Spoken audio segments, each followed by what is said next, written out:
oduu teenya jalqabaatiin humni qilleensa Itoophiyaa ergama isaa haala bu'a qabeessa ta'een raawwachaa jiraachuu Leetanaal Jeneraal Yilmaa Mardaasaa himan. Guyyaa tokko dura aangoorraa kaafamuun isaanii bal'inaan kan himame Jeneraal Yilmaa Mardaasaa hojiirra jiraachuu raayyaan ittisa biyyaa mirkaneesseera. Gabaasa bal'aa dhageessu.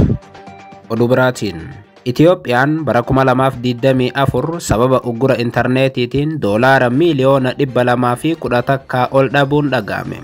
Kunis kisaaraa biyyattii qofa osoo hin taane mootummaan ukkaamsaa intarneetii guddaa gaggeessaa jiraachuu agarsiisa jedhame. Kisaaraa guddaa Abiyyi Itoophiyaarra dhaqqabsiise isin biraan geenya. Oduu biraatiin magaalaa Finfinneetti saaxilamummaa kirkira lafaatiin wal qabatee koreen ogeeyyii hundaa'e. Koreen kun dhimma kirkira lafaa irratti hundaa'ee jedhame. Korichi maal hojjechuu danda'a? Bal'inaan isin biraan geenya. Oduu teenya xumuraatii fi biyya alaatiin ajajaan waraana Yuugaandaa morkataa siyaasaa biyyattii isa guddaa ta'e morma muruu akka barbaadu dubbate. Torban lamaan akka irraa Suudaan ni qabanna jechuun kan dhaadate Mohozi Kainerugaba amma immoo morkataa siyaasaa biyya isaa keessa jiru morma irraa kutuudhaaf qophaa'ee abbaan isaa dhorkuu beeksiseera. Gabaasa bal'aa ni dhageessu akka mooltan daawwattootaaf hordoftoota aanolee Global Media oduuf odeeffannoo keenya galgala kanaa qabannee dhufneeti jirra. Odeeffannoo keenya ijoo isaa amma dhageessan guutuu isaa isin biraan geenya. Haga xumura sagantaa keenyaatti dhaggeeffachuun yaada qabdan gara koomentiitiin nuuf barreessaa. Viidiyoon keenya namoota hedduu bira akka dhaqqabuuf ammoo like, share, subscribe godhuun dagatinaa isiniin jenna. Kallattumaan gara gabaasa bal'aattiin isin qajeelcha.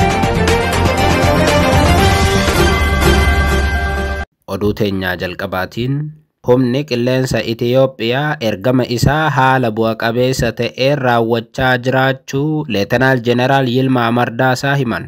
Guyyaa tokko dura aangoorraa kaafamuun isaanii bal'inaan kan himame Jeneraal Yilmaa Mardaasaa hojiirra jiraachuu raayyaan ittisa biyyaa mirkaneesseera. Ajajaan humna qilleensaa Itoophiyaa Leetanaal Jeneraal Yilmaa Mardaasaa ergaa arra dabarsaniin hojiin humna qilleensaa keessatti hojjetamaa jiru bu'a qabeessa ta'uu ibsan. Humni qilleensa Itoophiyaa yeroo kamuu caalaa hojii biyyaalessaatii fi ergama itti kenname yeroo ammaa kana ga'umsa amanamaa ta'een raawwachuu kan danda'udha jedhan.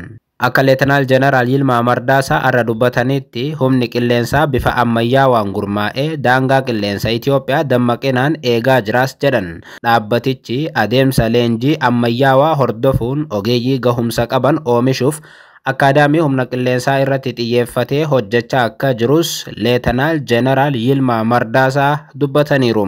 Kaayyoo humna qilleensaa guddaa biyyattii guddittii jedhuun dhaabbata guddummaa Itoophiyaa waliin wal simu ijaaruuf hojjechaa jirraas jedhan Leetanaal Jeneraal Yilmaa Mardaasaa. Kana malees dandeettii humna namaa ijaaruu, ijaarsaalee bu'uuraalee barbaachisoo irrattis bu'aa ajaa'ibaa galmeessaa akka jiran kan himan Leetanaal Jeneraal Yilmaa Mardaasaa meeshaa waraanaa haarawa hidhachiisuu fi fooyyeessuu akkasumas ammoo naannoo hojii mijataa fi qulqulluu uumuu irratti akka xiyyeeffatan dubbatan. Kantiibaa magaalaa Bishooftuu lammaffaa jedhamuun kan beekaman Leetanaal Jeneraal Yilmaa Mardaasaa ergaa irra dabarsaniin mul'anni humna qilleensaa Itoophiyaa bara 2022 akka lakkoofsa Itoophiyaatti Afrikaa keessatti dhaabbata aaviyeeshinii adda duree yookaan guddaa taasisuu irratti xiyyeeffatee deemaa jira jedhan. Kunis milkaa'inaan akka deemaa jiru dubbataniiru. Kun akkuma jirutti ta'ee yeruma ammaatillee humni qilleensa Itoophiyaa garee shororkeessaa biyya keessa jiru haleelaa jiraachuu raayyaan ittisa biyyaa gama miidiyaa hawaasaa isaatiin Jeneraal Yilmaa Mardaasaa wabeeffachuun gabaaseera. Garee shororkeessaa jechuun kan Jeneraal Yilmaa Mardaasaa waaman tokko waraana bilisummaa Oromoo yoo ta'u kan garee faannooti.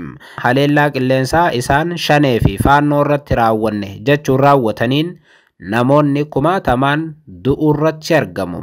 Guyyaa tokko dura akkuma isin biraan geenye turre ajajaan humna qilleensaa Itoophiyaa Leetanaal Jeneraal Yilmaa Mardaasaa aangoorraa kaafameera oduun jedhu bal'inaan qoodamaa ture. Akkuma guyyaa sana isin biraan geenye turre Leetanaal Jeneraal Yilmaa Mardaasaa aangoorraa kaafamuu ragaawwan agarsiisan hin mul'anne ture. Arra immoo Jeneraal Yilmaa Mardaasaa aangoorraa akka hin kaafaminii fi hojiirra akka jiran raayyaan ittisa biyyaa gama isaatiin mirkaneesseera. Oduu itti aanuun Itiyoophiyaan bara 2024 sababa uggura intarneetiitiin doolaara miiliyoona 210 ol dhabuun dhaga'ame.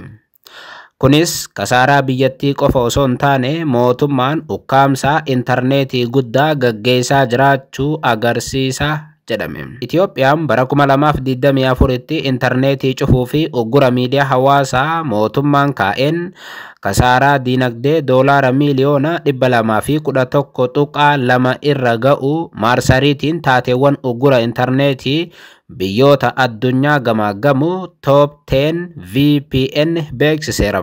Gabaasni maarsariitiin kun baase akka agarsiisutti Itiyoophiyaa keessatti bara 2024 qofa intarneetiin sa'aatii 4,680 kan cufame yoo ta'u, kanaanis fayyadamtoonni intarneetii miiliyoona 3.3 ol ta'an miidhamaniiru. Itiyoophiyaa irratti dhiibbaa uggurri intarneetii kun geessiseen biyyoota addunyaa irraa biyyattiin sadarkaa 8ffaa yoo qabattu, Afrikaa irraa ammoo 2ffaa qabatteetti. Akka gabaasa kanaatti Paakistaan bara 2024tti kisaaraa maallaqaa olaanaa doolaara biiliyoona 1.6 akka mudate gabaasni kun ni mul'isame. Isheetti aansuun Maayinimar doolaara biiliyoona 1.5 kan dhabde yoo ta'u, Suudaan ammoo doolaara biiliyoona 1.2 dhabdeetti.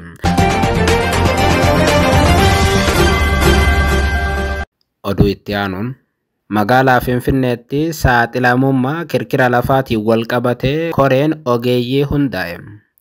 Magaalaa Finfinneetti carraa saaxilamummaa kirkira lafaa gara fuula duraatti mudachuu malu hubannoo keessa galchuun qorannoo of eeggannoo duraa gaggeessuudhaaf koreen ogeeyyii hundaa'ee jira jedhame. Kantiibaa magaalattii Aadde Adaanech Abeebee hayyoota Yuunivarsiitii Finfinnee Ji'oofiiziksii, dhaabbata saayinsii hawaatii fi astiroonoomii akkasumas ammoo ji'ooloojikaal sarveey waliin mari'ataniiru. Kirkirri lafaa yeroo ammaa naannoo Affaar keessatti irra deddeebi'ee mudachaa jiru hollannaan isaa magaalaa Finfinneetti mul'ataa jiraachuu qorannoon kan agarsiisu ta'uu hayyoonni marichaa irratti hirmaatan ibsaniiru. Finfinneen gara fuula duraatti carraa saaxilamummaa qabaachuu isheetiin qorannoo of eeggannoo duraa barbaachisu taasisuudhaaf gargaaran gaggeessuuf waloon hojjechuuf waliigalamuu bulchiinsi magaalaa Finfinnee ibseeti jira. Kirkirri lafaa hamaan tibbana irra deddeebi'iin mudachaa jiraachuun ni beekama. Sanbata dabre halkan keessa naannoo sa'aatii 9:20 irratti kirkira lafaa kan hangi isaa olaanaa ta'e reektar iskeeliin 5.9 ta'e mudachuun dambaliin isaa haga Finfinneetti dhaga'amuun ni yaadatama. Kirkira lafaa naannoo Affaaritti bal'inaan mudachaa jiru hordofee namoonni hedduun qe'ee qabeenya isaanii irraa buqqaaniiru. Mootummaan sababa kirkira lafaa kana namoota 80,000 caalan bakka biraa qubsiisuuf akka jiru kaleessa beeksisee ture. Bulchiinsi magaalaa Finfinnee kirkirri kun tasa yoo mudate miidhaan akka hin dhaqqabneef hawaasaaf hubannoo uumuu fi ogeeyyiin dhimmicha irratti qorannoo bal'aa akka gaggeessaniif ogeeyyii kana faana mari'achuu beeksise. Oduu teenyaa xumuraatii fi biyya alaatiin ajajaan waraana Yuugaandaa morkataa siyaasaa biyyattii isa guddaa ta'e morma muruu akka barbaadu dubbate. Miidiyaa hawaasaa gubbatti ergaawwan falmisiisaa ta'e katabuudhaan kan beekamu hoogganaan waraana Yuugaandaa kun lubbuu nama kanaa kan oolche abbaa kootii jedheera. Hoogganaa waraana biyyattii kan ta'an Jeneraal Muhoozi Kaayineerugaba anaa fi hoogganaa mormituu biyya teenyaa kan maqaan isaa Boobbii Wayin jedhamu jidduu abbaa kootu jira jedhan. Osoo abbaan koo nu jidduu jiraachuu baatee yookaan nu jidduu seenuu baatee tokkumaatu Yuugaandaa tana keessa jiraata jechuun dhaadatan. Waggoota 38 oliif Yuugaandaa bulchaa kan turan pirezidaantiin Yuugaandaa Yoweri Museveni ilmi isaanii Jeneraal Muhoozi Kaayineerugaba hoogganaa paartii morkataa biyyattii Boobbii Wayin morma akka hin murre dhoorkaa akka jiru ilmi isaanii kun ifatti barreessan. Sila abbaan koo Boobbii irraa na dhoorku baatee ani Boobbii Wayin mormaan kuta jedhan. Jeneraalli waraanaa guddaan biyyattii filannoo pirezidaantii bara 2021 Museveniidhaan booda sadarkaa lammaffaa kan ba'e Boobbii Wayin yeroo darbe yaaliin ajjechaa irra deddeebiin akka isa mudate ibsuun doorsisa kana akka salphaatti akka hin ilaalle fuula miidiyaa hawaasaa isaa X gubbaatti barreesseera.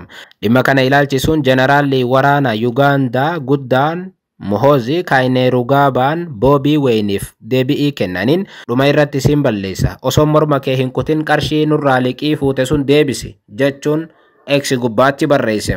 Akka Reuters gabaasetti ammoo dubbiin ajajaa waraana kanaa mootummaan Uganda mormitoota qarshiin bitaa jiraachuu mul'isuufi jedha Reuters. Barreeffamoota aggaammii fi falmisiisaa yeroo baay'ee barreessuudhaan kan beekamu hoogganaa waraanaa kun bara 2022tti torbee lama keessatti waraanni biyyattii biyya ollaa isaanii tan taate Keeniyaa to'achuu akka danda'u dubbatanii dhaadatanis turan. Kanaanis Keeniyaatti dhimmi kun mormii kaasee ummanni biyyattii yookaan ummanni Keeniyaa gama miidiyaa hawaasaatiin ergaa sana balaaleffatanii jennaan Jeneraalli waraanaa Uganda Muhoozi Kainerugaba ummata Keeniyaa dhiifama gaafatanii turan. Baruma sanatti ministeera muummee Xaaliyaanii kan taate Joorjiyaa Meelooniif gaaffii gaa'ilaa dhiyeessee loon 100 akka gaa'ilaatti akka kennu fuula X isaarratti barreessee ture. Kana qofaa miti torban lamaan akka har'aatis ajajaan waraana Uganda kun kaartumni to'annaa jechuun katabuu isaa isin biraan geenyee turre. Yeroo kaartum to'achuudhaaf dhaadatan sanatti ministeera muummee Abiy Ahmed waliin magaalaa Finfinneetti mari'atanii erga Uganda gahanii booda guyyaa tokko booddee ture barreeffamicha kan maxxansan. Dhimma kana ilaalchisee ministeerri dhimma alaa Suudaan Ugandaan dhiifama ofiisaa akka gaafattu ta'uu baannaan ammoo ergaan kun dippiloomaasii keenya irratti dhiibbaa fidaa jedhee ture. Ministeerri dhimma alaa Suudaan dubbi himaa mootummaa Uganda dhimma kana ilaalchisuun irra deddeebi'iin deebi'ii kennuun yaanni jeneraalli kun miidiyaa hawaasaa isaanii gubbaatti barreessan ibsa ejjennoo mootummaa osoo hin taane kan dhuunfaatii jechuun deebi'ii laachaa ture. Bara 1986 irraa eegalee gara waggoottan 40tiif Uganda bulchaa kan turan Yoweri Museveni amma dulloomaniiru. Ilmi isaanii falfalaan kun tarii bakka abbaa isaanii kanaanii dhaaluu jedhamee amanama. Jeneraalli kun garuu ergaawwan dippiloomaasiitii fi pirootokoolii biyyattii miidhan marsariitiiwwan miidiyaa hawaasaa isaanii irratti qooduu itti fufaniiru. Muhoozi Kainerugaba dhugee barreessa kan jedhan hedduu yoo ta'anis lakki qoosaaf barreessa kan jedhanis hedduudha. Galgala kanaaf kan qabanne kanuma yeroo gaarii.